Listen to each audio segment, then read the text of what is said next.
Amin'ny fifaliana indray no iarabananao amin'ity anio ity.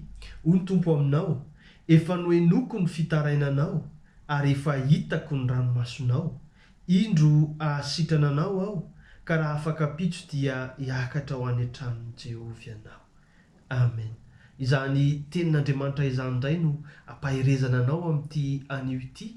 Efa nohenon'Andriamanitra ny fitarainanao andro aman'alina ary efa hitan'Andriamanitra. Ianao io mitomany, io ranomasonao io dia efa hitan'Andriamanitra. Ka hitsangana izy ary ahasitrana anao. Ny ahasitrana anao dia mety maro ny karazana aretina izay mety mitranga sedrainao amin'izao anio izao.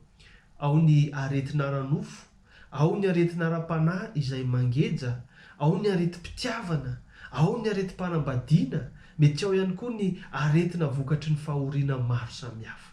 Ry havana malala, efa nohenon'ny Tompo ny fitarainanao ary efa hitan'ny ranomasonao.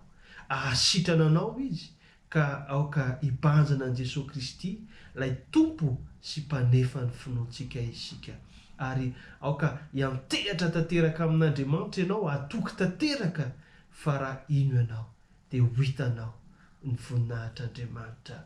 Ary ny famozam-po ario fa Jesosy no hitokio mba antonona ho anio ilay be fahasoavana. Mahireza. Amen.